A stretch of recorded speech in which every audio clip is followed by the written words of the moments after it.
Welcome to the show. We all know settled science either doesn't know when human life begins or it does and it begins at some point way, way after conception. We all know that behind the Roe v. Wade decision in 1973 was settled science, right? Not at all. We're going to talk about the fake and deceptive science behind Roe v. Wade with Dr. Thomas Hilgers on the Patrick Coffin Show. He'll be with us shortly. I want to mention that if you like talking about faith and culture and the big ideas behind cultural trends, consider joining Coffin Nation. Check out coffinnation.com. We have an international community, 20-plus countries. We finish each other's sentences. We have live webinars. We do deep dives into the ideas that matter, the lasting things of this life and the next. So check out coffinnation.com. Find out what folks around the world are enjoying. Coming up next, Dr. Tom Hilgers.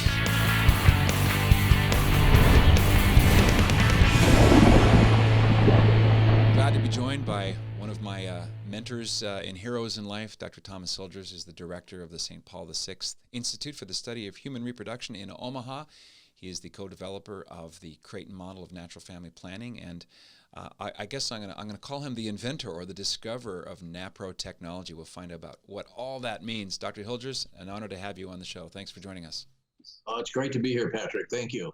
I remember the first time I ever saw or heard you live was in 1993 at Omaha at the, I want to say the 25th anniversary conference of Humanae Vitae. I had caravan with my spiritual director, Father John McGoey, and his friend Lynn, and Janet Smith was there, and that was quite a red pill experience. So good to see that your tribe has increased and multiplied since then. Yeah, well, it was a great conference. It was probably the best conference I've ever been associated with. It was really incredible. And, Jerome Lejeune was there, and the Doctors Billings and Dr. Retzer from Austria. And, I mean, it was huge. I've cited Dr. Retzer's work. Yeah, it's 500 huge. people at the opening mass. Cardinal Trujillo was there. Cardinal Trujillo was there, yeah. Mm-hmm. As was a few other people of note. Well, I want to get into the topic of the fake and deceptive science behind Roe v. Wade, but for folks who are not that familiar with what you have done, let's open the aperture a little bit and go back to 1968. You're a med student, and this 31-paragraph document is issued by the pen of St. Paul VI called Humanae Vitae, and that call to men of science you took personally, right? I did. I asked the Newman Club chaplain at the University of Minnesota, where do I get a copy of it? Mm-hmm. And his response was, what do you want to read that kind of trash for? Mm-hmm. Of course, that gave me more reason to want to read it. Right. Holy backfire, Batman. And because the birth control pill, Enovid, was given FDA approval in 1960. There was, at that point, still a lot of support for Catholic teaching against contraception. Even people like Charles Curran and Richard McCormick, Richard McBrien, and so on. In the early 60s, they were solidly with the church. And then this contraceptive idea virus insinuated itself into the commission that St. John the 23rd had formed. So by 1968, there was an enormous amount of pressure inside and outside the church against Paul VI for affirming what the church had always affirmed. And in that document, he calls for better understanding of the natural cycles of fertility. And enter what used to be called the Pope Paul VI, now stpaulvi.com. How do you explain to people, Dr. Hilgers, when they bring up abortion, they say, yeah, I'm pro-life, but the answer to the pro-life crisis is better birth control, better contraception. How do you explain to them that, no, the answer is actually no contraception? Yeah, actually, it's difficult to explain in the sense of trying to persuade them or to convert them to a different position. Mm-hmm. But the bottom line answer is that contraception has led to an increase in the number of legal abortions. And it's not a preventative, it's a stimulant, actually. And that's because it changes sexual behavior. And that behavior is what leads to having babies. And when you have babies like that, they abort them. Many women do. So abortion becomes the safety net of the high wire known as contraception, right? Absolutely, absolutely. It's the escape net. That's a good way of Yeah. looking. Yeah. It's counterintuitive because even some otherwise intelligent Christians and other pro-lifers, they don't see the logic here that's at work. The way I like to put it is that the infiltration of society by birth control means that the pool of sexual misbehavior is going to increase because people believe the lie that you can have a thing called safe sex. So when you have more sexually active people inside marriage or outside, mostly outside, I suppose, numerically, then you have this new phenomenon called an unwanted pregnancy as opposed to an unplanned pregnancy. It seems like a small difference, but it's actually profound, isn't it? Well, it is profound, although they do get conflicted one to the other. And but the idea of an unwanted pregnancy, I mean, Planned Parenthood's mantra is every pregnancy a wanted pregnancy, but Mm-hmm.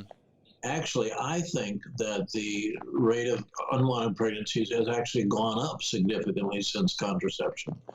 And obviously, with the rate of abortion and things of that nature, Mm-hmm. it certainly proves that. And it's a myth what Planned Parenthood has been feeding everybody with the millions of dollars, multi-millions of dollars that we feed them with our tax dollars. It's a Mm-hmm. real tragedy. I was able and blessed to interview Dr. Bernard Nathanson, one of the co-founders with Larry Lader of the National Abortion Rights Action League. And he later became a pro-life atheist and did the Silent Scream documentaries and then became an evangelical in 1995. I'm compressing a lot here. He entered the Catholic Church and died a Catholic pro-life activist, and just a beautiful soul who suffered a lot and admitted that they lied a lot in the phrase back alley abortions, in the imagery of the coat hanger, and they just made statistics out of whole cloth, right? They did. They absolutely did. One of the most famous is that there's over 1 million abortions every year in the United States, illegal abortions, Mm-hmm. and that 5 to 10,000 women a year die from these coat hanger abortions. Yeah. Neither of which is true. And but today, even Chelsea Clinton, within the last couple of years, has been quoting Mm-hmm. a 5 to 10,000. If we make abortion illegal, we're going to go back to the old days when 5 to 10,000 women a year died of illegal abortion, and that's just not the case. It's not going to happen. It didn't happen before. It's not going to happen in the future. In the lead up to Roe v. Wade, the promoters of abortion knew that they would lose on philosophical grounds. I mean, if an apple tree starts off as an apple seed and an oak tree begins as an acorn, then a human adult begins as a human, newly conceived embryo. So you're not going to, or I guess blastocyst, whatever the proper term is for the earliest new human person. Zygote to begin with. Zygote to begin with, right. So they shifted it to science and fake science. And you write in the introduction to what we're talking about here, your book, The Fake and Deceptive Science Behind Roe v. Wade. On January 22nd, 1973, the U.S. Supreme Court, in a 7-2 decision, legalized abortion throughout the United States and throughout the entire course of pregnancy.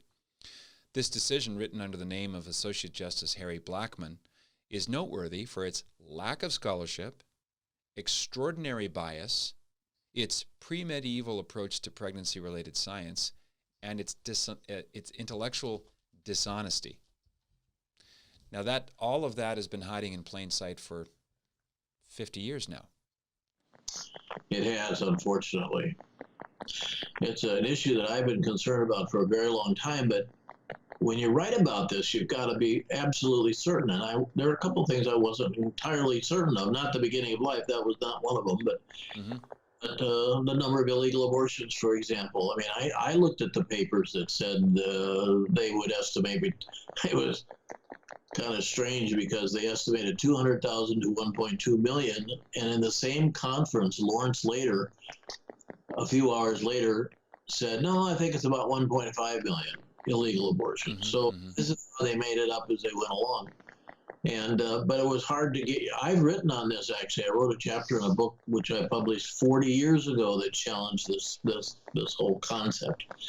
The data was based on New York City data, and then it was applied to the whole of the country. And that was stylistically and technically speaking a very poor model for evaluating this and coming up with a figure. Mm-hmm. What about the claim that, well, we don't really know when human life begins? Well, we do know, and we've known for a long time, and that's why I say that their view of the beginnings of human life and its growth and development in utero is pre-medieval, and I went into some detail on this because they also there's a lot of other things that they didn't deal honestly with, and one of them was the history of all of this. And they went from Hippocrates, which is about, I don't know, 400 or 500 BC, Mm-hmm. to basically St. Thomas Aquinas at the end of the 19th, not the 19th, the 13th century, and then it was done. And all of the discoveries that we take for granted today, like a fallopian tube, or like the uterus, or the cervix, and it goes on and on, Yeah. were all made after that. Mm-hmm. But it's like not mentioned. It's not. It's all based on a pre-medieval view of the beginning of life and its value. And so, there's a whole chapter in the book on that. Mm-hmm. It's just one of those things that we just have to start taking more seriously. And this is not unusual for people of this sort of philosophical approach. If they want to get something done, they basically lie about it. Yeah. And we've seen that in our contemporary culture as well. And so it's something that we have to fight harder. And I just couldn't get to it quite because I didn't have the documentation. But Dr. Bernard Nathanson. Nathanson, Yeah. sorry. Mm-hmm. One of his later books, he talks about how they made up these statistics.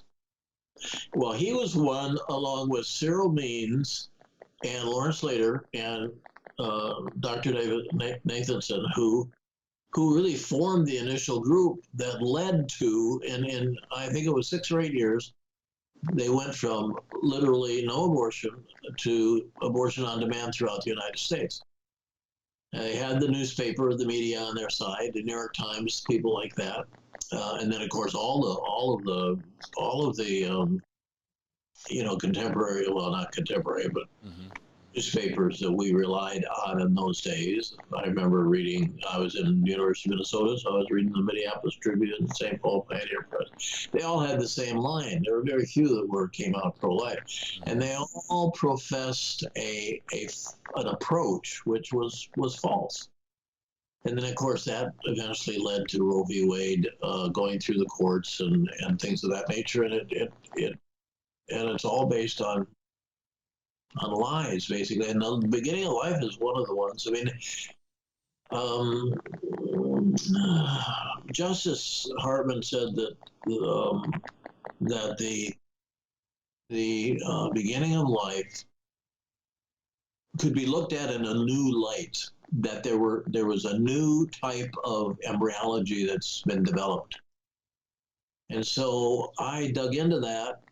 I mean, I knew that it was false, but I couldn't put my finger on it, and I'm not so sure I completely have it put together yet. Except I do know that in the mid 1950s, one of the pro-abortion law professors from England came to the United States, gave some lectures, and basically was saying that life began billions of years ago.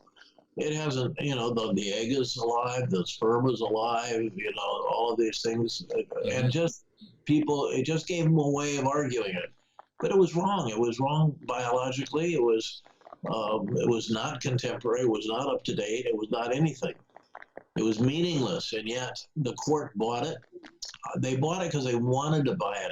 I'm totally convinced of that.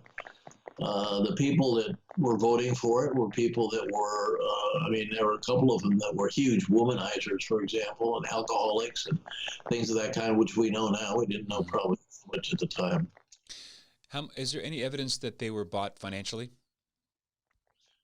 Well, not that I'm aware of, but I wouldn't be surprised. I mean, The pressure groups, the lobbying groups. I mean, Later and Nathanson were two peas in a pod. They had a dog in the financial race in being in the abortion industry. They had the most to gain financially. Bernie yeah, Nathanson was responsible for 80,000 plus abortions from his own clinics. absolutely. He aborted one of his own children. Right. I Yes. mean, no, it's a sad situation. Sue Ellen Browder, Mm-hmm. who wrote the book Subverted, which she was a journalist or a magazine writer for Cosmopolitan magazine, and for 10 years they published fake stories. The Yeah. first 10 years of their existence. Fake And anecdotes. yeah, nobody knew this. They didn't know that they were publishing fake stories, Mm-hmm. and um, and then eventually the stories actually became more real because they had published so many fake stories. People wanted to do what people in the fake stories were doing, Right. and, Right. and they were horrible, horrible stories. And so in a way, um, the editor of Cosmopolitan became the Playboy guy. Yeah. Helen Gurley Brown was like the female analog of Hugh Hefner. Yeah, exactly. Yeah. And Hugh Hefner has been a problem for a long, long, long time. And when he died here recently, it made a big deal about Hugh Hefner. And he said he had sex with 1,000 women in his lifetime, but there was nothing in there about the 1,000 women. They were like, they were just like non-existent. Yeah. And it gives you a little bit of an idea of what his objective was for himself was just pleasure and building a business and making a lot of money. Yeah, using women to do so. Using And there was another damnable liar. Hugh Hefner stole the photos. There were purloined photos of Marilyn Monroe for his cover issue in 1953. And he wanted, because he called himself a true romantic, he wanted to be buried with Marilyn Monroe. So they're buried side by side in Los Angeles. He never met Marilyn Monroe. They had never met. But there's this Camelot-like myth that, he's the great no, it is protector of women's rights. Oh yeah, and he's just horrible. He was a very evil man, and it's a tragedy. I mean, we've gone into this as a culture, and America led the way to a certain extent, although there's a whole bunch of other countries that are part of it. What we've done in this era, and supposedly trying to promote women's rights, women's health, women's all this, all we've done is tear them down. Mm-hmm. Well, in this theme of lying, you've got the lies of Hugh Hefner, the lies of Helen Gurley Brown, the lies of second wave feminist movements. Then you have the lies of Sarah Weddington, who at the time a Texas law student who brought Roe v. Wade all the way to the Supreme Court, based on the lie that Norma McCorvey, Jane Roe of Roe v. Wade, was raped and needed an abortion. When the true story is, Norma never had an abortion. That was all a lie. So that makes me think of Scripture, right? In John's Gospel, the devil is a liar and a murderer from the beginning. So there's a demonic component here, isn't there? Oh, huge! It's satanic, totally. And Sarah Weddington is it's very interesting because in my research I went back and read the arguments that she made, and I forget the attorney general's name or just whatever he was for the state of Texas, but it was the original Texas versus Roe case. Eventually went to the Supreme Court. And there's one thing that's very interesting, and I'm afraid it continues to the present day, but Sarah Weddington did come in, whether you agree or disagree, and I totally disagree with her, but she did come in really well prepared. And the attorney for the state didn't come in prepared at all. He was just snookered. And Henry Wade, I think his name was. Was that the Texas one? Oh no, that was the earlier local state-based one, right? Was somewhere above it. I'm talking about the guy who argued it in front of the state. I gotcha. So whatever court it was in the state of Texas, and then I went down to the Supreme Court in Roe v. Wade. But his stuff was not strong, and they just took him to the cleaners. And Mm-hmm. Sarah Whittington, I don't know her, I've never met her, I don't know anything about her except what I read, and I will say that she really came well prepared for that, and it was well prepared to tell the lie. Yeah. And there's not it's not the same to say she was well prepared and therefore did a great job and it was correct. She just came well prepared to tell a lie. Yeah. Isn't And I that, isn't that, didn't yeah, respond to that. that's a really good point. I've said before that you don't have to rehearse the truth. Just let your hair down and speak. Just, and truth has a ring to it. There's a kind of it's accompanied by its own evidence in a way. Whereas if you've spun a bunch of lies, you have to prepare because you have to protect all your lies with backup lies. It takes a lot more time. My dad always used to say, "Don't lie, because then you don't have to remember what you said." Exactly. Right. Really good. As every prosecutor knows, or defense lawyer. Let's talk about the relationship between Roe v. Wade and Griswold versus Connecticut. Many people are not aware that the 1965 Griswold decision has a lot of organic philosophical ties with Roe v. Wade.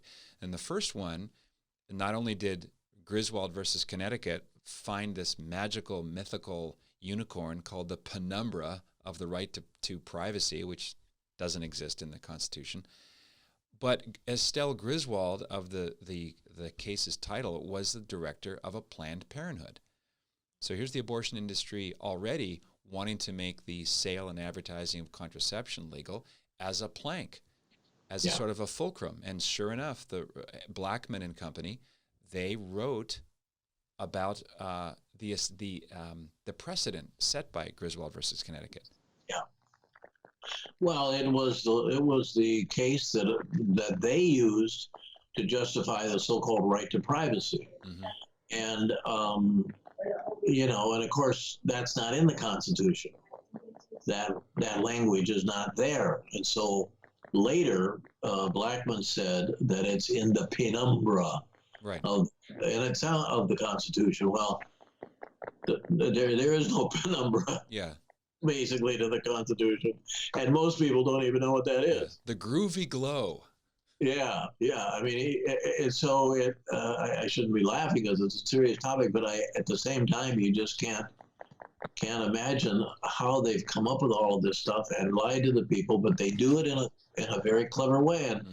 And I don't mean that again to justify it, nor do I mean that they are telling the truth, because they're not telling the truth. And we, as a group now, as this has gone on over many years, have not dealt with it. I don't think I've dealt with it really very well. And one of the issues that we have not dealt with as a pro-life movement is the issue of contraception. And contraception has more issues related to it than people would imagine. I just wrote a book called Blinders. It's been a couple years ago. And Blinders, it's only 100 pages long, but what it does is goes into the detail using a lot of national data collection services that don't have some sort of a bone to pick, like National Center for Health Statistics, that sort of thing. And it just details what's happened to the family over all of these years since contraception. Mm-hmm. And people wonder, why is it that we're in the trouble that we're in? I mean, people recognize there's a problem. They don't know the solution. How do you do this? How do you fix it? Contraception is at the core of it, but it's not just contraception either. It's the view of human sexuality that it promotes and stimulates, if you will, and so it's again it's demonic, and a lot of people wouldn't like using that type of terminology because they I can't be, I don't feel like I'm possessed by the devil. Well, I understand that. You're calling me Satan? Yeah. Right. But it's people have to take a closer look at all this stuff you can't just ride through it, because right now, and even more so now maybe, it's really, really problematic. Did the judges in Roe v. Wade make a decision on when human life begins? No, I mean, again, Blackman cited um, this data that he actually cites two books which were written by the authors were lay people who wrote science, things about science. Mm-hmm. They're interested in science. I went through both of those books. Now, granted, I may not have read every word, but I worked really hard at going through those books to look for this. And I had some other people who read them specifically word for word, and we could not find in these books what they were talking about. Mm-hmm. And yet, what they were saying is, again, this idea of life. When does life begin? And they would often characterize it as that, as opposed to when does an individual human life begin, or when does a human person begin, or whatever, however you want to phrase it, but not just when generically when does life begin. And they said, well, it began millions of years ago, because there were all of these things that are alive, excuse me, but you have the sperm's alive, the egg's alive. It's a massive sidestepping. Well, it's huge, and of course, many people could relate and say, "Well, that's probably right. That's probably right." Well, no, it isn't right. It's not correct. Something transformative, literally, happens when an egg and a sperm and its genetic material fuse, called fertilization, and you have what's called a zygote. Now, think about the zygote. In the book, I call it the single most important human cell in the body. We talk about stem cells. We talk about a whole variety of other types of cells. Well, this is the mother of all stem cells. This is the mother of all cells. It can go from a zygote to a brain cell, to a thyroid cell, to a cell in the stomach. It can create all of these things. Just those two cells united. So the two cells united don't become a single cell called a zygote, right? Yeah, they do become a cell. Okay, Cell. so that's like the. Sorry to interrupt you. This is like the ultimate pluripotent cell. It's like it's super compressed. All of the data, all of the DNA information that will unfold over time of you and I and everyone watching this show began from that same primal single cell unity of the sperm and the egg, and that's where individual human life begins, and that's how we know it begins. That's right, and it is you and I at that point. Mm-hmm. Except for time, oxygen, and charm, and the way we eat, I suppose. Well, we can vary the outcomes, and we can pollute the system, if you will. Yeah, that's true. In many ways. Yeah. Regardless, begins at that point. And we try to use every excuse in the book to talk it away, or to just persuade people that this is not correct science. But the correct science is that. And we've had more than our share of Catholic theologians who have worked on this, saying that, oh my goodness, but these can divide a day or two after conception, and you get identical twins. Well, it's a true story, but identical twins only occur in 1 in 270 pregnancies. So do we count this for all of the other 269 pregnancies? Well, we shouldn't. And frankly, there's reasons why with the twins that it doesn't work either. But I am an obstetrician gynecologist. I might just mention that. Yes. Yeah, just for folks who are wondering, there's lots more I could have said. You've been teaching human fertility since 1968. You're the co-developer of the Creighton model of fertility care system. You've published 230 plus professional books, chapters, sessions. You've been the recipient of 18 special recognition awards. You've been the 3 honorary doctorates, so I can call you Dr. Hilgers. And you've been named Physician of the Year by the Nebraska Family Council. So you're not Joe Schmo who or Patrick Coffin. Well, the tragedy is that even though I've been studying this all my life, there's so many of the doctors who've just gone with the wind on it, Yeah. and they're not strong on these issues at all, and we have to reach doctors, and that's a very difficult thing to do because they've made up their minds, and they're in medical school, they're taught this sort of thing now, and Yeah.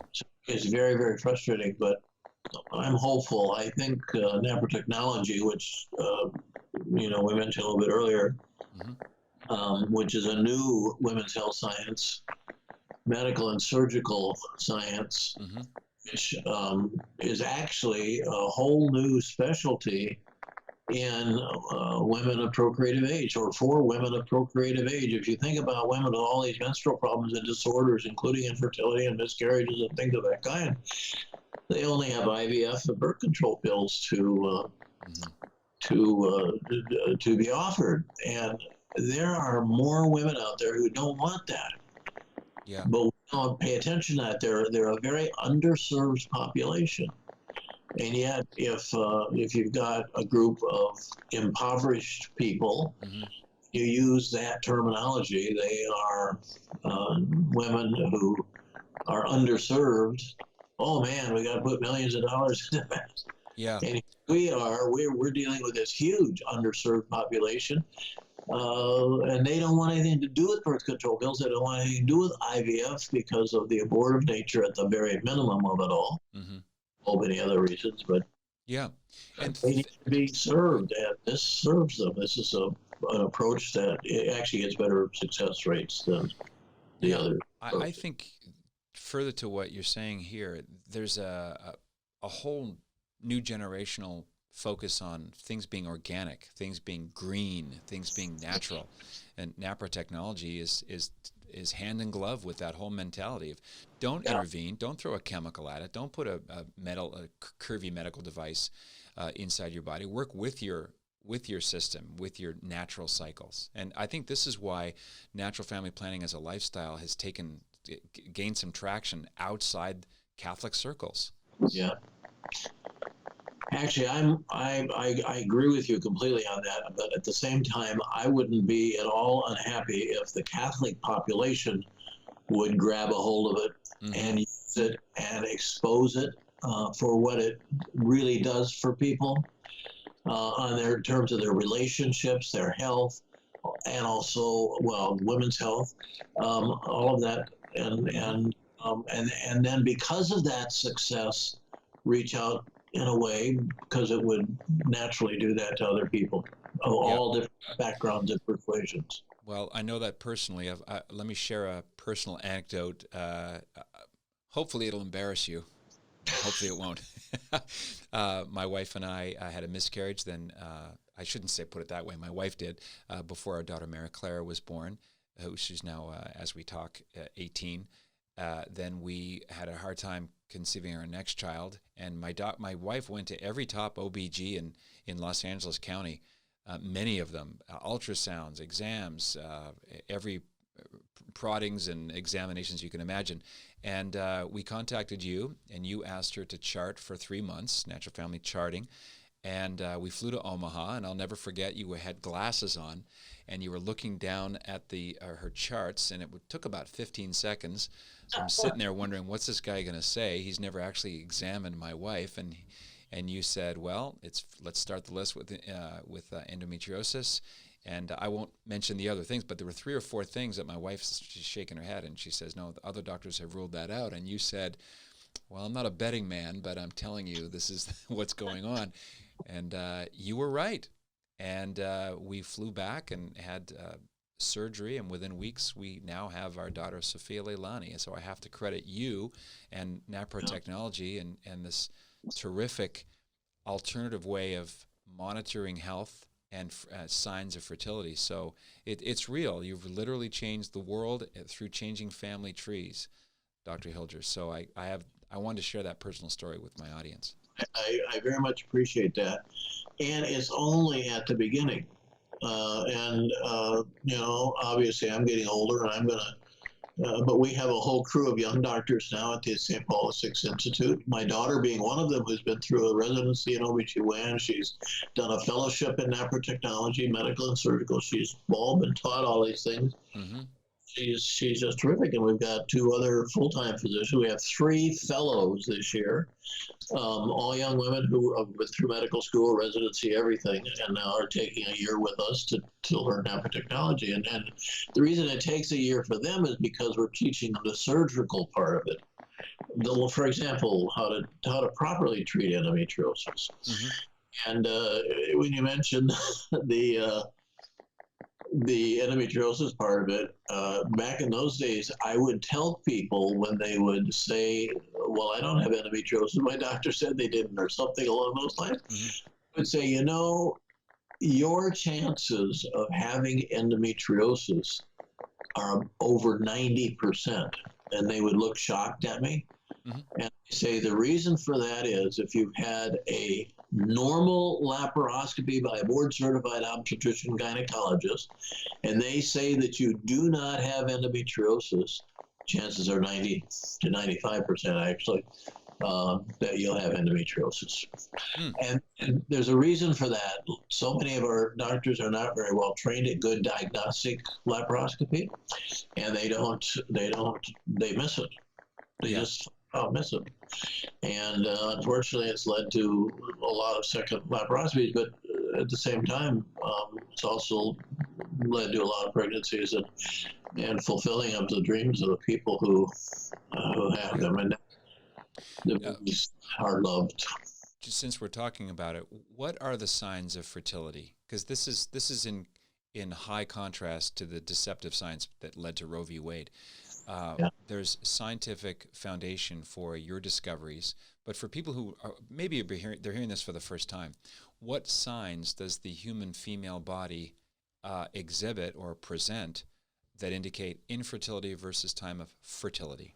Right. Well, women who cycle and otherwise are basically normal have a mucus pattern which is present around the time of ovulation, and this cervical mucus comes from the opening of the uterus. It's normal, it's natural, it's supposed to be there. It's not some infection as they get told sometimes by their local doctors. And it is the main sign of human fertility that is external. Now, obviously, ovulation is internal and things of that kind, but now, if you have infertility, 75 to 80% of these women with infertility who have regular cycles have either no mucus, which is about 20% of them, or what we call limited mucus cycles. And limited mucus, and both of these, incidentally, are associated with underlying pretty significant hormonal issues, ovulation-related issues, and 75 to 80% of them will have endometriosis. And then there's other things like polycystic ovaries and pelvic and scar tissue and adhesions and things of that kind. But so and incidentally, my wife once asked me the question, what was it like when you were looking at these charts? I'm not referring specifically to your wife's chart at this point, but just in general. And I told her, kind of makes me emotional actually.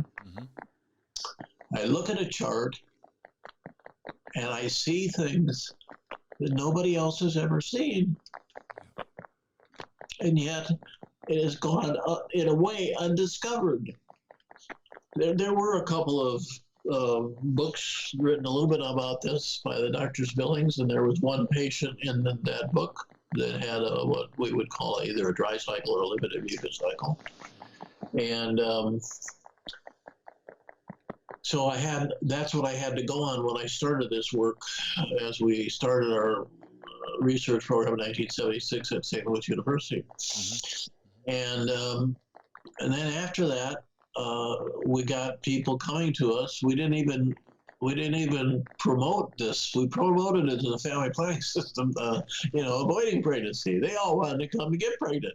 Of course, we had a lot of others who were avoiding as well. But so we had we had these patients coming, and we were able to do all sorts of things over a period of time to figure out how many of these cycles really were dry cycles, how many were limited mucus cycles, how often did it occur. Well, it was at least 80% of the cycles, women with regular cycles, who had these problems, and the overall incidence in a normal fertility population is less than 20%.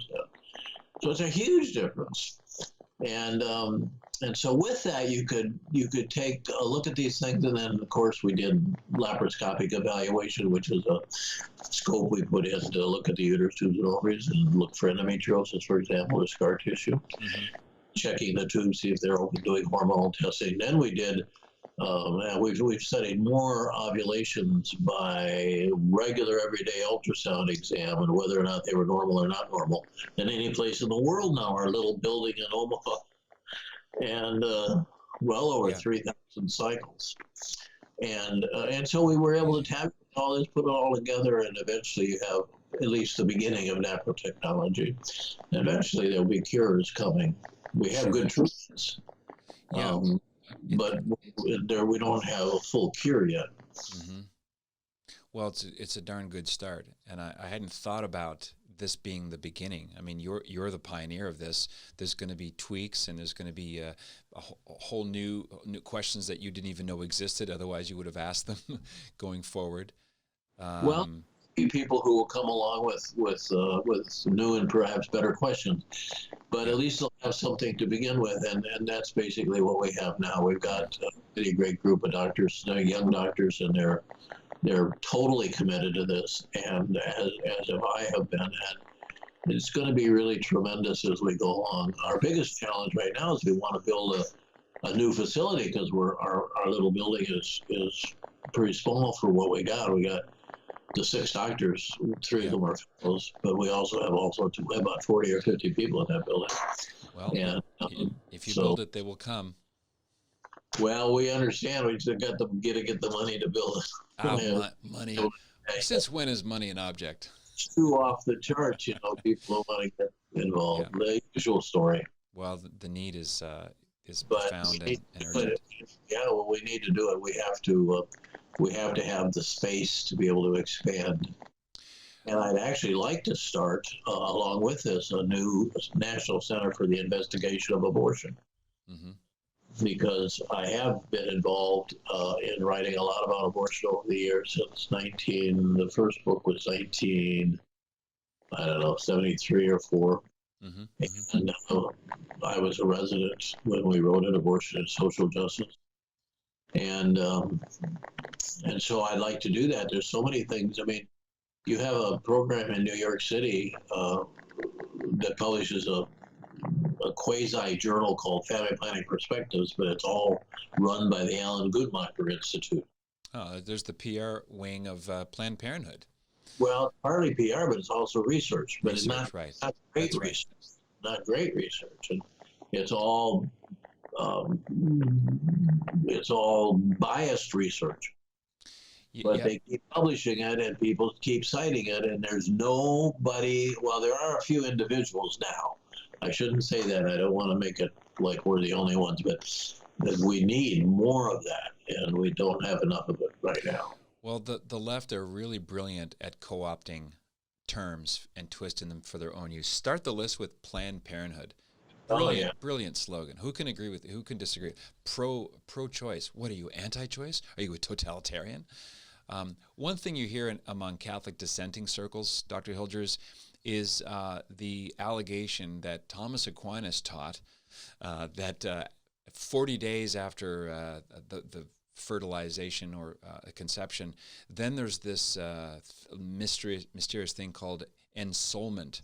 And then after ensoulment, abortion bad. Before ensoulment, abortion good. Why is that a bunk, basically? Well, first of all, Thomas Aquinas was not for abortion. Right, yeah, that's apparently somewhere along the line he wrote this. It's a kind of a silly thing, and of course Thomas Aquinas is not known to be a silly person. Mm-hmm. Nobody can see the soul. It's a philosophical approach only, and it was a really dumb thing to do, in my view. Of course, it was in the 13th century, so it's a whole different deal. But Thomas Aquinas, I remember in college reading Summa Theologica, and I couldn't understand a word of it. but that's not a knock on Thomas Aquinas. It's more of a knock on me. I'm a scientist. I'm not a philosopher. But so I'm not an expert at all on Thomas Aquinas. I just know that he was not in favor of abortion, and why he separated male and female out for ensoulment, I can't even give you a good reason. But Well, of course, he didn't have fetology. He didn't know about naprotechnology. Cellular science basically didn't exist. He died in 1274. So, but people, people will twist whatever they can get their hooks into and shift it toward their own end. They will. Let me ask you maybe a final question, because another super fast hour has gone by. Dr. Hilgers, what do you say to people whose doctors invariably recommend putting teenage girls on the birth control pill, whether it's acne, whether it's some other problem, cramping and so on? The pill is just treated like this universal panacea. Is there ever a justification for prescribing the birth control pill? in my view, no, because these people are not interested in looking for the root cause of why they're having whatever problem they're having. Most of the doctors who do this will prescribe the birth control pill, give it to them for their menstrual cramps, whatever, long irregular, whatever it might be. It kind of makes it look like it's working, but it isn't really working. And then, of course, later they get breast cancer or something like that. I mean, it's just ludicrous. We're living in an epidemic of breast cancer today, and many doctors who are very learned, I'm not talking about all doctors, but I'm saying that many of these people, they're learned people. They've read articles. Even some of the scientific articles are very biased and not well done. And yet they don't know the connection between the oral contraceptive and breast cancer. But it's a tragedy. I mean, it's just horrible what we're doing to people. But that's what I said earlier, in a way, is that naprotechnology is a new medical and surgical science for women of procreative age. And I only came to that conclusion recently, because we've been trying to figure out what naprotechnology really is. It is natural procreative technology, true, but the core of it is we look for the underlying cause, the root cause of all the problems, and we correct those. And that's where we're going to get better and better and better. We're pretty good at making a lot of the diagnoses, although there's some there that we don't even know how to make right now. So we're getting there, and we'll get more, even in the next couple of years, I think. So we'll see what happens. But well, I want to thank you for writing The Fake and Deceptive Science Behind Roe v. Wade. I'll put a link inside patrickcoffin.media, also the link to stpaulvi.com. I have a feeling, and I'm usually right about things like this, that there's someone listening right now whose life and family tree will be changed because they're going to learn about this. And like us, they're going to go from infertile to fertile. And it's thanks to your work, your yes to the Holy Spirit in taking what St. Paul VI said meant to doctors, but you owned it. You went from rent to own, and a lot of people are in your debt, and I really appreciate your time. I'd love to rope you into a live stream with maybe some of our members, because I know this is going to prompt questions about the questions, so maybe I can finagle you back. I'd be happy to do that. I must say this, that it's been an honor and a privilege to do this work, and I, honest to goodness, cannot figure out why more people haven't done. Right. Because it's absolutely incredible, incredibly stimulating from a research point of view, from a knowledge point of view, from a questioning point of view. And no, you got to have faith, and you have to have a little courage. Yep. So there's a few things out there that do help. Yeah. We got a bit of a shortage in the courage and hope department. We need to boost that up. Now that we have 2020 behind us, the standard is pretty low, so we have no excuse. Yeah, you never know. Awesome. Well, Dr. Hilgers, thanks a lot for joining us. I'd love to do it again. Appreciate your time, and Happy New Year. Yeah, you too, and I'd be happy to do whatever you need me. Very good. This is the Patrick Kaufman Show. Yes, thank you.